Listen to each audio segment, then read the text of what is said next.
de cette matinale, monsieur l'ambassadeur, pour vous accueillir en chanson.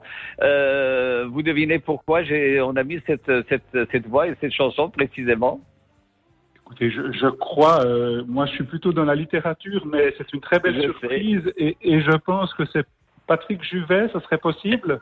Exactement, Patrick Juvet, une belle voix de la chanson francophone et qui a eu beaucoup de succès en son temps sur nos ondes, mais c'est un Suisse à l'origine. Alors il faudrait quand même rendre justice à beaucoup de talents, beaucoup de personnalités dans la littérature. Jean-Jacques Rousseau, par exemple, puisque vous en parlez, ou la philosophie, c'est la Suisse.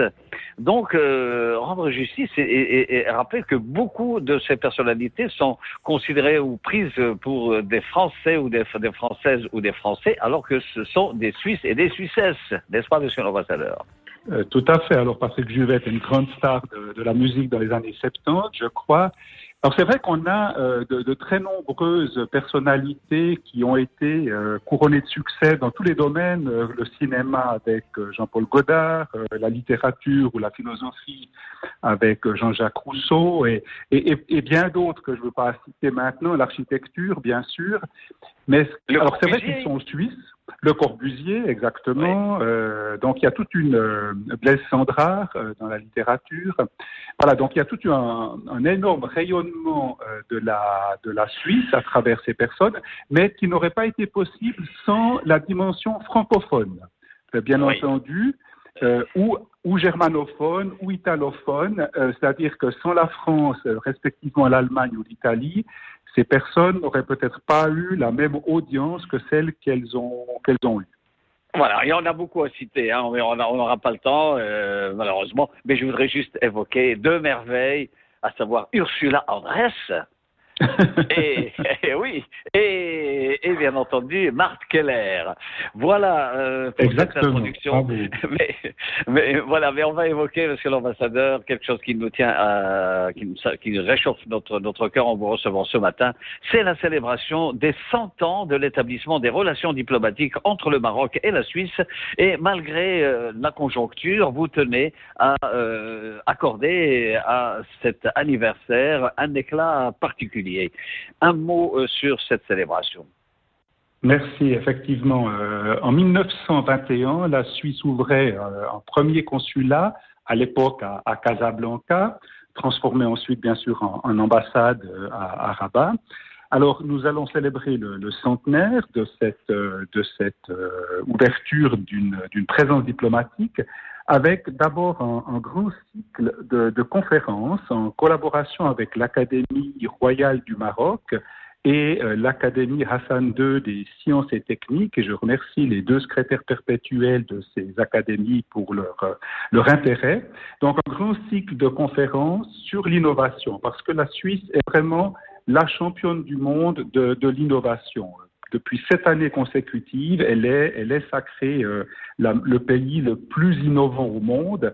Et nous aurons vraiment, pour ainsi dire, chaque mois, un grand invité avec des prix Nobel, des astronautes, des présidents de hautes écoles, et puis aussi, par exemple, le professeur Gueraoui, qui est un Suisseau-marocain, qui est professeur d'informatique et vraiment l'un des pontes de l'informatique actuellement, et qui est professeur à l'EPFL à Lausanne.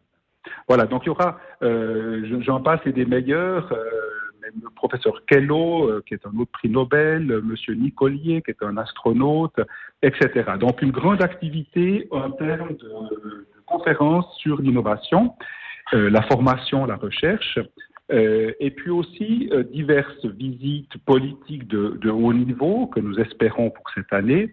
Et puis, si la situation sanitaire le permet, toute une série d'activités culturelles, que ça soit une semaine du film suisse, une pièce de théâtre de Friedrich Dürrenmatt. On parlait des grands auteurs suisses. Friedrich Dürrenmatt en est un pour le monde germanophone, qui doit être mieux connu au Maroc. Des concerts, des expositions diverses et variées, et puis aussi probablement une participation au Festival international du film des femmes à Salé. Voilà, donc tout un programme qu'on va décliner à partir du mois de mai, du mois de juin, à cause de la situation sanitaire, on a dû un petit peu reporter le début des festivités. On espère vraiment qu'on pourra faire ça sans trop de problèmes.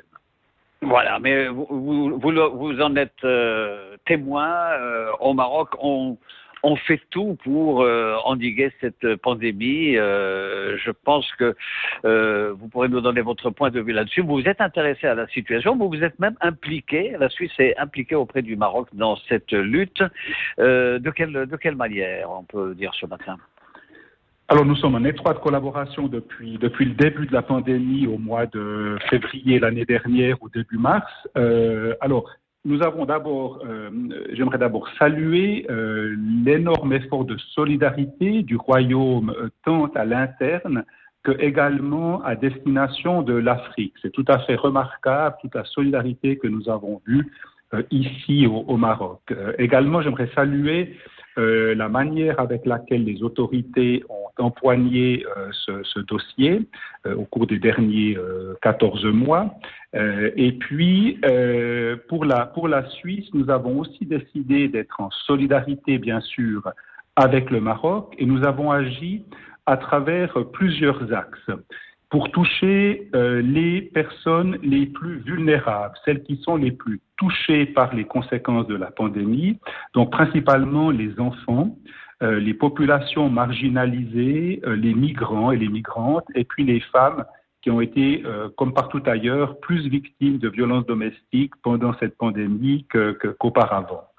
Et nous avons fait ça avec des partenaires à la fois internationaux et marocains, et toujours en étroite collaboration avec les autorités locales. Donc nous avons travaillé avec l'UNICEF Maroc, avec Oxfam, avec le diocèse de Rabat, et puis 2 ONG marocaines qui ont été remarquables, la Banque alimentaire et la Fédération des ligues des droits des femmes. Voilà, donc tout un faisceau d'activités qui nous a permis de toucher vraiment un nombre relativement important de personnes, d'enfants et de femmes. Si on parle de chiffres, on a touché largement plus de 6 000 personnes qui étaient largement impactées par les mesures de la pandémie. Et puis, nous avons pu maintenir une ligne téléphonique d'urgence avec des psychologues et des avocats, ainsi qu'une aide financière à plus de 1000 femmes victimes de violences. Et pour ce qui touche aux populations migrantes, nous sommes concentrés sur Rabat. Nous avons aussi pu, grâce à la Banque alimentaire, cette ONG marocaine, soutenir un peu plus de 200 familles dans une 50aine de villages de la province de Taroudan. Voilà, donc il y a eu vraiment, avec l'UNICEF, nous avons travaillé avec plus de 500 enfants et leurs parents, etc. Donc voilà, donc vraiment une action de belle solidarité suisse qui correspond à l'idéal humanitaire. On ne peut malheureusement donner tous les détails, mais très rapidement sur toujours au niveau de la pandémie, je voudrais juste signaler que depuis minuit, le Maroc, pour les raisons que l'on devine bien évidemment, pour mener à encore mieux cette lutte, et pour des raisons de précaution, le Maroc a suspendu ses vols avec 4 nouveaux pays, les Pays-Bas, l'Allemagne, la Turquie et la Suisse. C'est depuis minuit, mais pour une quinzaine de jours seulement, il faut le préciser. Exactement. Donc, votre timing de cette interview est tout à fait suisse. Il est excellent. Suisse timing. Et donc, effectivement, depuis ce matin minuit, il n'y a plus de vols. Ils ont été tous suspendus. Maintenant, les chiffres suisses sont bien meilleurs depuis quelques semaines. Donc, nous espérons beaucoup que cette mesure, qui a été prise, pourra être révisé dans 15 jours, comme le permet effectivement la disposition marocaine. Alors, pour conclure, monsieur l'ambassadeur, avant de passer à notre rubrique sport, tout récemment, au micro de nos confrères de l'E360, vous avez bien évidemment évoqué cette célébration des 100 ans de relations avec le Maroc, entre la Suisse et le Maroc, mais aussi la question qui nous tient à cœur, c'est-à-dire la cause nationale, notre intégrité territoriale. Vous vous êtes exprimé là-dessus, même on connaît bien entendu le statut et le caractère particulier au niveau diplomatique de la Suisse, mais vous avez rappelé que votre pays soutient la centralité de l'ONU et ses efforts pour trouver une solution politique. Un mot à ce sujet pour conclure. Tout à fait. Donc, comme vous l'avez mentionné, la Suisse soutient évidemment les efforts de l'ONU et le rôle central que joue cette organisation. Et puis, nous soutenons une solution politique. Et puis, nous sommes convaincus que seule une négociation permettra d'aboutir à cette solution politique qui sera juste, durable et mutuellement acceptable, tout en réitérant l'importance des efforts sérieux et crédibles qui sont accomplis par le Maroc pour viser à une solution politique justement basée sur le compromis. Donc nous encourageons toutes les parties à poursuivre cet engagement dans ce cadre et dans ce sens. Monsieur l'ambassadeur de Suisse à Rabat, Guillaume Schorer, était notre invité ce matin, mais c'est en prélude à d'autres échanges et à d'autres rencontres dans les prochains mois, les prochaines semaines, puisque cette année sera en quelque sorte la vôtre, puisque nous célébrons ensemble les 100 ans des relations entre le Royaume du Maroc et la Confédération helvétique. Merci de nous en avoir parlé ce matin, Monsieur Schorer. À bientôt. Merci à vous. Merci de votre intérêt. À très bientôt. Merci. Tout de suite, on retrouve Maître Abdelhadi Eddouz et Asma Saïd pour le sport. C'est à vous, mes amis.